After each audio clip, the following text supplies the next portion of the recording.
lanjut. Kalau misalnya si kakak memang lagi proses untuk pendekatan yang beda, kalau si adik gimana?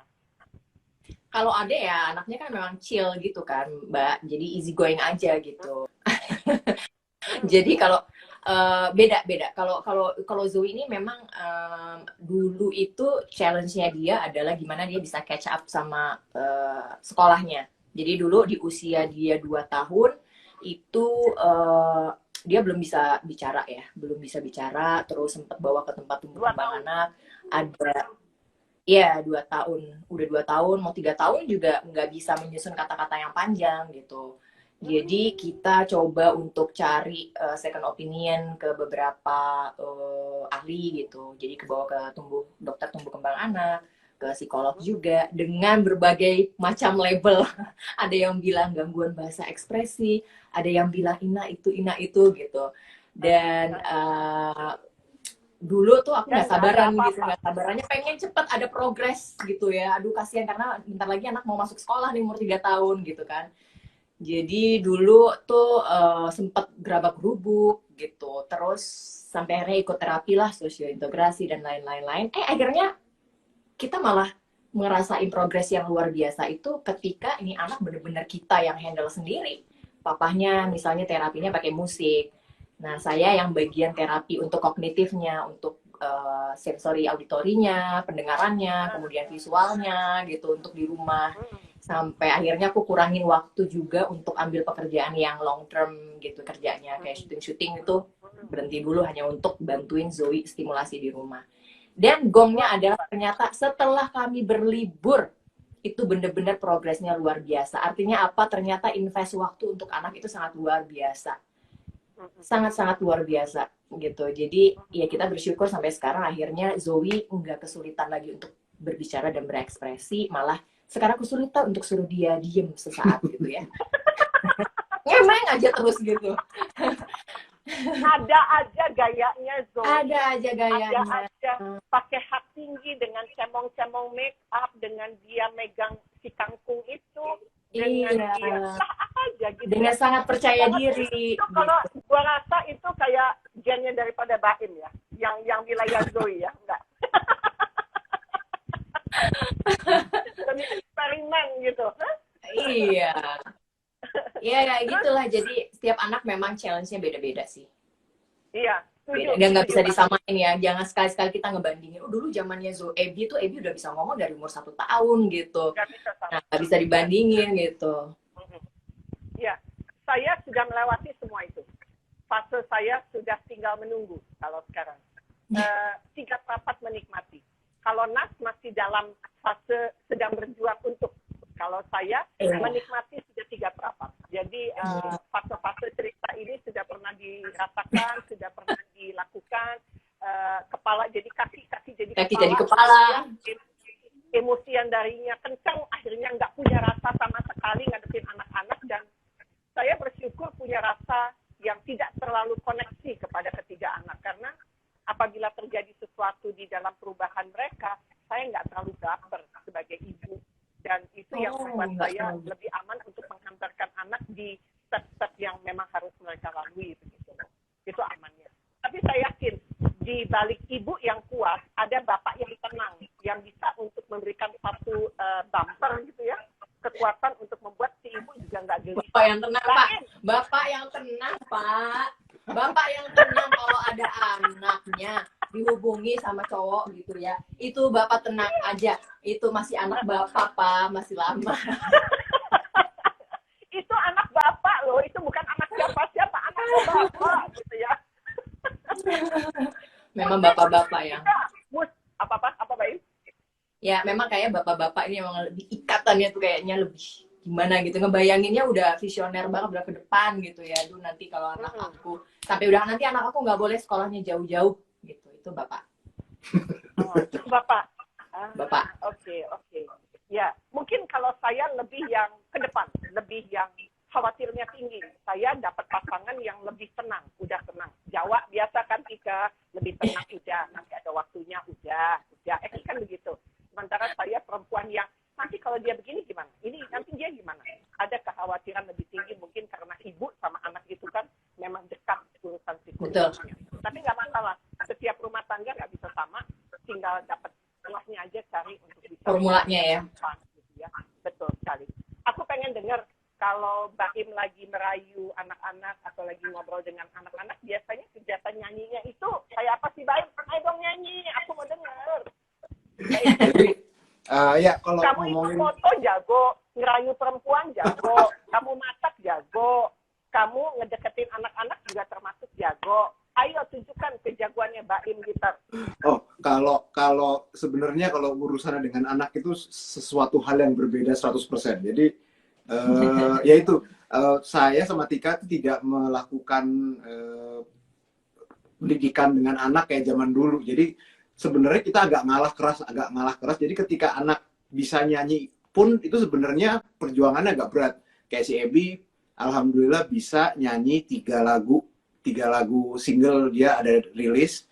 Itu pun tidak dipaksain sebenarnya. Jadi memang coba pelan-pelan suruh dia nyanyi mau apa enggak, lihat mood dia. Jadi masih banyak ngikutin dia sebenarnya. Nggak tahu itu benar apa salah. Cuman kayaknya kalau dipaksain, saya pernah coba dipaksain nggak bisa. Akhirnya nangis atau moodnya turun dan lain-lain gitu. Jadi saya jujur aja bingung. Tapi ketika dia masih mau mencoba nyanyi, bermusik, paling nggak minimal menurunkan bakat apa yang tadi punya bapaknya, itu saya udah senang gitu. Jadi dia bisa nyanyi pun saya nggak ngajarin karena memang mungkin DNA-nya sudah ada. Tiba-tiba nyanyi tidak fales udah gitu. Jadi saya udah senang tinggal ngarahin dia seperti apa gitu. Nah kayak si Zoe sekarang, dia di fase yang nggak tahu tiba-tiba nggak mau nyanyi sama sekali pokoknya. Padahal dulu nyanyi paling kenceng. Kakaknya nyanyi dia ikut nyanyi kenceng pokoknya. Sekarang dia nggak mau nyanyi, maunya joget atau make up. Ya udah kita biarin aja dulu. Ntar tiba-tiba kalau kita lagi bengong dia tahu nyanyi di pinggir, nyanyi beneran gitu. Jadi misalnya kita coba ya. Zoe. Sini Zoe sebentar. main go terus pasti. Zoe. Mbak Im, Tika, Ebi, dan Zoe ini 4 serangkai yang menyenangkan karena mereka itu kami berdua tahu bagaimana mereka sebelum menikah, masing-masing tahu. Kalau Syahnas tahu Mbak Im, kalau saya lebih tahu Tika, tapi ternyata mereka berpasangan, sekarang udah punya anak. Zoe! Iya Tante ya. Kamu nyanyi. Zoe, mau nyanyi nggak di sini? Aku sorry ya, aku gak bisa, aku joget aja. Loh? Paksa gak bagus lah. Oh iya. Enggak ada yang paksa. Tadi kan kita nggak ada yang paksa, cuman aku sih mau ngasih hadiah begini nih. Siapa dari yang punya suara bagus, aku mau kirimin makanan enak. Hah? Yang bisa bernyanyi dengan bagus, aku mau kasih kiriman sebuah makanan atau seporsi makanan yang enak buat buka puasa. Ini kalau dilihat dari gambar, yang pengen malah mamanya bukan Aduh, pikiranku langsung travel kemana-mana. Ini makanan apa ya? Takjil kah atau makanan utama? Zoe suka dimsum. Suka? Zoe suka dimsum nggak? Suka. Sukanya apa dong? Zoe suka ketoprak. Ketoprak tahu nggak? Hah? I can't hear you. Dia malah joget ya, Pak. I can hear you. We disco. Oh, disco. Oh ya udah coba aja. Oh ya, disco katanya Tante Aya. Disco. Apa katanya sih? Apa sih? Nggak mau nyanyi dulu ya, sorry ya. Tapi aku mau disco. Oh, mau disco. Oke. Oke. Aku waktu muda dulu juga suka disco. Tuh. Disco. Wuhu.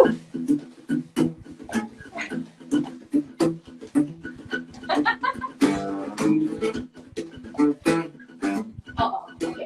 Zoe, Ayo.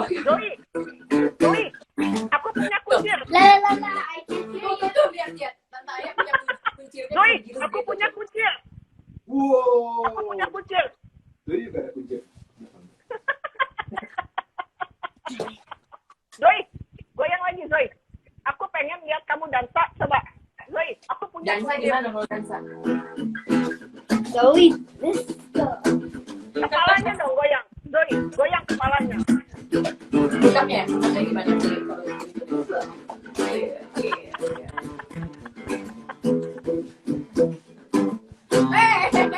Kakinya kemana-mana. Oke. Sore. Nanti aku kirimin makanan ya kalau hari ini nggak sempat besok. Alhamdulillah. Zoe mau dikirimin makanan sama Tante Aya. Mbak Tuh, Im, terima kasih Tante Aya. kalau merayu Tika itu biasanya kalau musisi ujung-ujungnya kan bikinin lagu ya buat cewek yang dia lagi suka. Oh enggak, justru enggak. Ngaku, bohong. Ngaku, Enggak justru. bohong. Ini sebenarnya gini. Jadi kalau ngomong dari awal, kita tuh ketemu awal kalau dilihat secara cerita sebenarnya garingnya tuh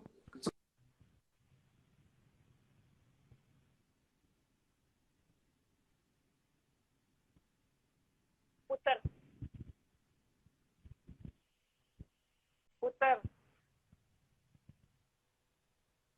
Tunggu ya. Sempat hilang sebentar.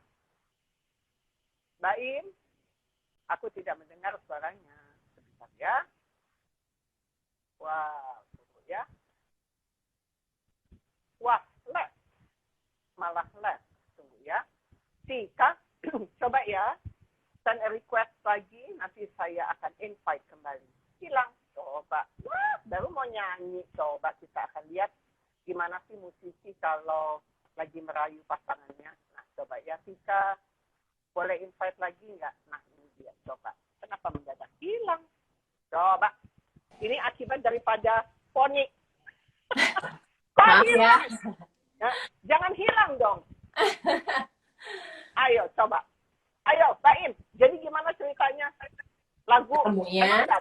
nggak ada bagian yang buat merayu Tika.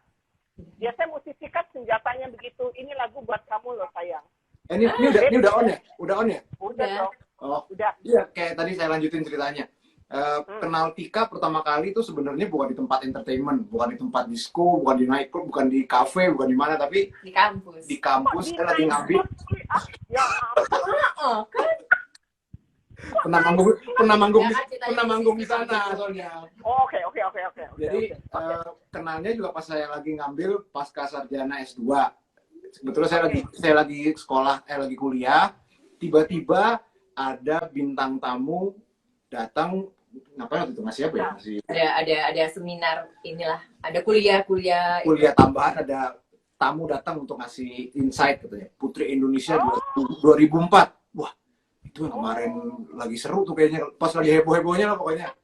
Nah, akhirnya di situ ketemu pertama kali, dia ngasih insight, terus ngobrol, saya pura-pura nanya lah pokoknya pada saat itu loh.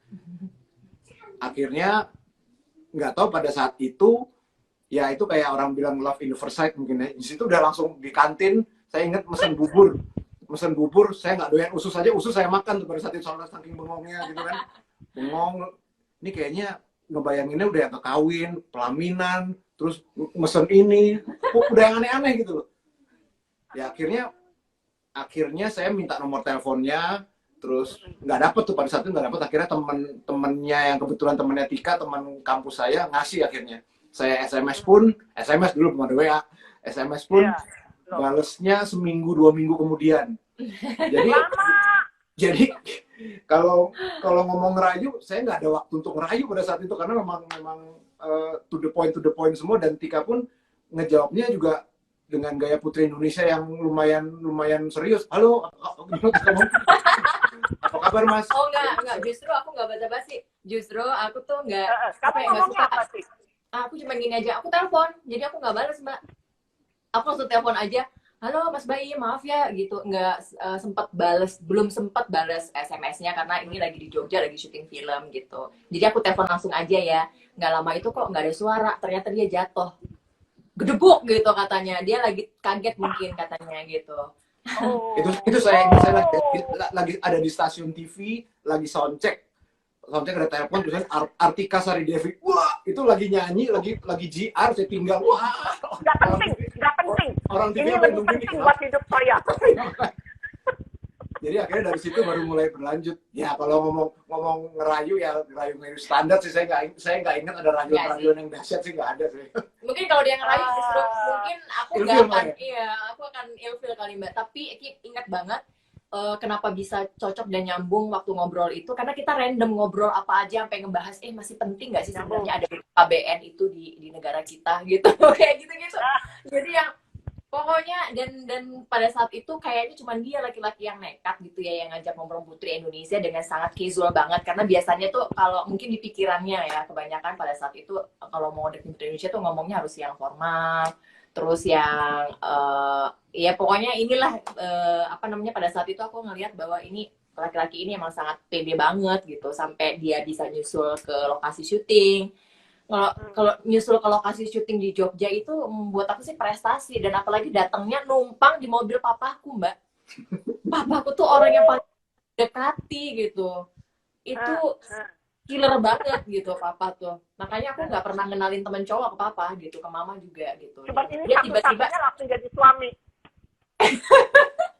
tiba-tiba, hah? Dia datang gitu, samping kanannya papaku, sampingnya mamaku.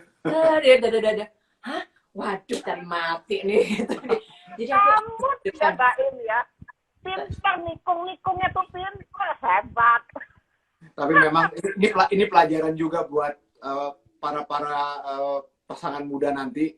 Jadi memang kalau saya lihat tekniknya adalah bukan cuma hanya sok mendeketin perempuannya aja, tapi kalau memang mau serius, yang harus dideketin 50%, 55% pertama yang harus dideketi adalah memang orang tuanya. Itu satu.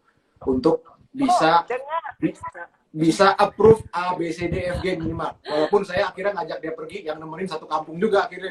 Tapi paling enggak itu step awal untuk bisa lebih lanjut lagi gitu. Jadi memang pada saat itu saya kebetulan juga orangnya kan sangat dekat dengan orang tua saya, ibu, bapaknya juga saya dekat gitu. Jadi ketika ketemu mamanya Tika yang pada saat itu sangat meriah juga gitu. Jadi kita nyambung pada saat itu instantly nyambung gitu loh. Ya. Cuman memang yang memang agak killer. Saya inget banget saya numpang dari hotel dengan PD-nya saya ketemu, halo Om, saya Baim. Saya kebetulan habis main acara lagi di Jogja. Tika juga katanya lagi di Jogja, lagi syuting. Saya ikut ya Om ke lokasi. Papanya Tika tuh antara yang orang siapa nih orang gitu kan tiba-tiba. Tapi saya rumus PD itu mungkin yang luar biasa buat saya. Jadi akhirnya saya bapaknya juga ya udah yuk ikut. Saya duduk di belakang, kebetulan depan adiknya Tika kan. Jadi saya ingat tuh perjalanan 1 jam menuju lokasi, matanya papanya Tika tuh ada 59 menit, 59 kali kalian begini. Lihat dari lagi di scanning. Tapi memang pada saat itu akhirnya memang ya Tika nggak tahu saya pendekatan terhadap orang tua. Jadi memang ngobrol segala sesuatu lah. Datang pertama saya tahu bapak ini suka banget main catur. Saya temenin main catur, buka cara main catur yang baik dan benar. Dia bisa main catur, akhirnya ayo Om main catur, bawakan dikasih papan catur dibeliin sama Mas Baim. Gitu. Untung bisa main catur, kalau nggak bisa tapi kalah terus. Oh, tapi nggak apa-apa usahanya. Yang penting bisa. Jadi kalau kita lihat kayak film-film sinetron yang berusaha mendekati orang tuanya itu nggak bohong, memang it works gitu. Jadi ketika ke mama dia kan mau masak. Ketika saya melakukan hal itu memang bukan dibuat-buat, tapi salah satu cara saya untuk membuat mereka comfort bahwa ini anaknya yang lagi deketin bukan anak macam-macam gitu. Jadi saya memang membuka diri ngasih tahu orang tua bahwa ini loh Baim yang serius. Jadi ketika nanti orang tuanya mungkin punya pemikiran yang beda itu lihat nanti aja lagi deh. Cuman tujuan saya ke sana adalah tidak yang nganter pelan-pelan dari depan ke rumah terus tinggal habis itu kayak gitu. Saya nggak mau yang sistem gitu. Jadi memang kalau serius, sebenarnya serius nggak serius pun itu adalah etika yang harus dilakukan oleh seorang laki-laki terhadap perempuan. Gitu aja. Iya, jadi, betul. Itu dan yang silakan lanjutkan lagi. Ya jadi itu memang yang saya terapkan juga di dalam hidup saya. Dan terutama juga anak-anak gitu, anak-anak perempuan pun bukan berarti karena dia perempuan dia harus nunggu dari yang laki-laki ngomong habis aja. Kalau apapun yang terjadi, kamu harus punya etika terhadap orang yang lebih tua. Itu pun saya terapkan pada diri saya. Kalau ketemu teman-teman musisi misalnya yang di lokasi mana yang ketemu yang memang lebih senior misalnya, ya samperin. Sangat wajar kita datang untuk memperkenalkan diri kita. Jangan so artis deh kayak gitu loh. Jadi kasarnya gitu. Iya. Jadi memang etika. Saya juga banyak belajar dari Tika yang tidak menjadi orang yang diam gitu. Jadi kalau kita dalam suatu ruangan, kalau saya lihat anak-anak sekarang kebanyakan memang asik dengan dunianya sendiri. Udah ada handphone, udah selesai tuh, udah nggak ada interaksi gitu loh. Tapi taruh handphone, ngobrol dengan sekitarnya itu memang harus dilakukan sampai sekarang ini walaupun sudah sangat digital gitu loh. Nah, jadi balik lagi ketika saya pendekatan terhadap Tika pada saat itu memang harus mikir saya sebagai laki-laki yang bertanggung jawab gitu. Di garis bawahi gitu. Iya. Top. Tahu kan kenapa Kenapa? saya memilihnya? Kenapa? Jadi tahu kan kenapa aku memilihnya? Padahal saya bohong barusan. Nggak mungkin bohong, udah ada 2 anak perempuan pakai bohong. Telang kalau mau bohong, tahu. Tapi metodemu itu bisa dipakai nanti ketika satu saat kedua anak putrimu akan masuk ke titik yang sama. Seperti Tika akan dilepaskan kepada laki-laki yang akan menjadi pendamping hidupnya. Melepaskan anak perempuan beda dengan melepaskan anak laki-laki di satu situasi yang sama seperti Mbak Im mau ngambil Tika.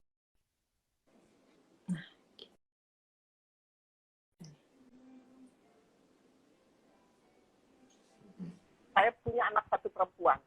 Jadi saya pun harus belajar bagaimana melepaskan seperti waktu saya dipinang oleh Eki. Bagaimana Eki meminta itu menjadi proses yang walk the talk. Jadi apa yang saya alami, saya akan lanjutkan seperti itu. Dan itu adalah senjatamu untuk bisa membawa kedua putrimu menjadi anak-anak yang nanti bisa bahagia dengan pilihan hidupnya gitu loh. Dan yang kedua, Amin. apa yang kamu kasih tahu tadi memang kamu praktekkan. Aku itu membawa cerita yang tadi Mbak Im bahwa kamu itu harus dalam satu ruangan antara senior sama junior harus diperlakukan dengan baik. Itu kamu lakukan ketika kita di dalam backstage show apa ya? Yang waktu itu Elvis Pro ya atau apa? Di Sensi ya waktu itu di Senayan City ya. Sensi. Jadi sahabat-sahabat IG di Sensi pada saat itu ada fashion show yang melibatkan ada berbagai macam pekerjaan, entah itu musisi, ada fashion, ada mua, ada model dan lain-lain. Dan di belakang panggung itu ada Mbak Im dan Tika. Dan betul, dia datang loh. Halo Mbak Soraya, Mbak Aya, saya Mbak Im. Gak usah dikenalin juga, gue tahu nama lu siapa gitu ya. Tapi etika itu dia lakukan. Jadi memang hal-hal yang kecil itu menjadi sebuah kekuatan kita untuk bisa hidup dengan siapa saja, membaur dengan siapa saja, dan itu yang saya apresiasi terhadap Mbak Im dan juga Tika dengan 2 anak perempuannya. Cinta pokoknya. Ya, tapi memang itu semua muter kok. Kita bisa seperti itu pun karena saya juga belajar dari Tika. Tika orangnya seperti itu, dan Tika pun katanya ternyata belajar sama Mbak Aya. Mbak Aya lupa, Mbak Aya yang ngajarin begitu. Mbak Aya aku masih ingat waktu itu aku nggak bawa high heels karena aku perginya naik bajai waktu itu ya. Waktu di kelasnya Mbak Aya. Terus aku disuruh push up. Terus abis itu Mbak Aya lagi PMS kayaknya. Inget banget gitu, ya ampun. Ya udah itu jadi pembelajaran aku, dan apalagi itu ditegur di kelas gitu kan ya. Aduh gitu. Iya. Bukan malu gitu, tapi nyesel iya ya, kenapa kok menyepelekan hal-hal yang krusial banget. Kan akhirnya rugi aku sendiri, nggak bawa high akhirnya nggak belajar catwalk deh. Iya benar. Mbak Im, kalau ngajar sekolah modeling itu kan ada disiplin. Ini bukan soal PMS, tahu? Ini kan Tahu deh. Di rumah juga gitu Mbak. Jadi kalau aku udah mau PMS tuh dia gini, Ebi, Zoe, sabar-sabar ya hari ini gitu. Padahal aku nggak punya PMS gitu ya. Zoe lagi. Tika sama Mbak Im, apa yang bisa diberikan pesan kepada keluarga-keluarga muda saat ini untuk bisa memberikan nilai yang baik di dalam keluarga? Karena memang tidak mudah untuk menjadi keluarga yang memang inti daripada kehidupan kita. Kalian masih bisa berprestasi, tapi keluarga juga menjadi prioritas utama. Boleh kasih pesan-pesan kepada sahabat IG apa yang mesti dilakukan? Bapak dulu, Bapak. Bapak kayaknya yang lebih cerewet kepada Ibu. Ya, sebenarnya kalau yang dengerin dari awal tadi semua sudah merangkum cukup mengenai kehidupan, apa yang harus dilakukan seseorang suami dan istri. saya juga alhamdulillah bisa ngobrol sama Mbak Aya sama Mbak Shanas juga banyak insight-insight yang tadi to the point banget, nggak pakai belok-belok seperti ini dalam menghadapi sebuah keluarga, anak dan lain-lain. Kita juga berterima kasih karena itu nggak bisa kita dapat dari mana-mana, itu kan memang pengalaman gitu. Jadi ketika itu terjadi pun sekarang saya lebih banyak belajar daripada memberikan insight, cuman berhubungan dengan mungkin sekarang kalau kita ngomong segala sesuatu tentang bagaimana mengatur rumah tangga dan itu bisa dilihat di internet lah, ada semua saya rasa itu ya. Cuman memang kalau dari keluarga kami menyikapi apalagi kondisi 1 tahun terakhir pandemi ini yang paling penting gitu, karena menurut saya itu yang merubah kita banget. Kalau kita tidak punya dasar yang kuat sebagai orang tua, sebagai suami, sebagai istri, akan bisa merusak semuanya. Apalagi dengan kondisi sekarang ya, suami yang nggak punya kerjaan, income kurang, istrinya juga mungkin yang tadinya kerja jadi nggak kerja, bayar ini gimana, belum kena. Saya pun banyak teman yang punya masalah seperti itu gitu. Jadi suatu hal yang itu yang kayaknya harus kita capai bersama, bagaimana caranya kita bisa memperkuat diri kita supaya tidak hancur karena pandemi ini. Jadi saling support yang luar biasa memang harus lebih gila di setahun terakhir ini dan berikut ke depan gitu. Oh iya, setuju banget. Jadi memang saya sama Tika pun akhirnya udah nggak bisa lagi seenak-enak kalau ngomong gitu. Jadi memang harus dipikirin sekarang, nggak bisa saling perasaan, hati-hati kalau ngomong. Hati-hati. Kalau kita lagi Pilih-pilih katanya harus yang jangan sampai yang menyinggung. Kalau misalnya mau negur pun pilih kata-kata yang nggak merendahkan gitu, apalagi di depan anak-anak gitu. Ya jadi kalau dari saya sekarang memang akhirnya selain untuk para suami, calon suami, segala seseorang yang memang sekarang lagi menghadapi permasalahan yang sulit, memang itulah tugas suami. Jadi jangan komplain, jangan bersedih, jangan nangis, jangan lain. Itu memang kita harus lakukan bagaimana caranya survive terhadap keluarga kita, apapun caranya. Halal yang penting. Ya, saya pikir itu. Ya, setuju sekali bahwa sahabat-sahabat IG kita belajar bisa dari siapa saja. Bisa belajar dari lingkungan yang paling dekat, kita ketemu dengan orang adalah pembelajaran. Setiap orang yang hadir adalah guru dalam kehidupan kita, karena berkeluarga itu memang perlu seni. Seninya berbeda, setiap keluarga mempunyai cara, formasi yang berbeda, pendekatan yang berbeda. Dan hari ini kita belajar dari Baim, dari Tika, dari Abby, dan juga Zoe. Apakah anak-anakmu masih komplit di sana? Aku cuma lihat si Menggo aja masih ada di situ. Zoe. Itu Zoe lagi Sebelum ngerjain itu workshop mau ya. dada-dada sama Abby, sama Zoe, Zoe. dada-dada dulu. Zoe, Tante Aya mau dada-dada nih. Mau dada-dada. Besok aku kirimin ketoprak, mau nggak Zoe? Wah, mau dong. Zoe lagi ngecek banking ya dari tadi ya? Nah, Oh, udah ganti kostum. Zoe, jadi kalau kangkungmu sudah tumbuh banyak, aku menunggu kangkung itu dikirimin ke rumahku. Boleh nggak? Iya, Nanti tukar boleh. aja dengan ketoprak Boleh. buatan rumahku. Boleh ya? Oke. Kamu kasih kangkung mentah atau kamu dimasak dulu buat aku? Aku masakin buat kamu. Buat Oh, seumuran ya, seumuran sama Karena Tante kamu Aya. manggil Tante Aya. kamu manggil aku kakak ayah, bukan tante. Oh, Kakak, kakak Aya. Kakak Aya. kakak ayah. Nanti Jadi Zoe kakak cerita. ayah tunggu tumis Ya. kangkung buatan kamu ya, Sip. Sip. Zoe. Hah? Zoe. Ya. Iya. Oke. Jadi, ya. Terima kasih ya Zoe. Iya. Dadah, sampai ketemu lagi. Bye. Tika Baim, terima kasih buat obrolan yang bergizi, buat kita semua menjadi banyak alternatif untuk memilih bagaimana melakukan sesuatu di dalam kondisi yang tidak mudah saat ini. Semoga juga keluarga-keluarga Indonesia bisa lebih solid, bisa lebih banyak variasi atau kreativitas di dalam rumah seperti apa yang dilakukan oleh kalian berdua sebagai orang tua panutan yang bisa saya anggap di era generasi yang mungkin di bawah saya sedikit, nggak banyak-banyak loh. Gak banyak. Mbak Aya, ini justru kita yang terima kasih banget karena tadi selama live ini kita yang justru banyak dapat masukan, banyak dapat nasihat-nasihat dari pengalamannya Mbak Aya sama Mbak Shanas. Titip salam buat Mbak Shanas ya, Mbak Aya ya. Akan disampaikan, sangat masih nonton, akan disampaikan. Jangan lupa besok ketoprak akan sampai di rumahmu ya. Asik. Peluk sayang buat semuanya dari kami di Bintaro. Dabain. Sama, dan terima Bintaro. kasih. Buat Mas Aya. Enggak, pas udah lebaran datang di sini ya. Oh, gimana caranya? Aku akan datang. Oke.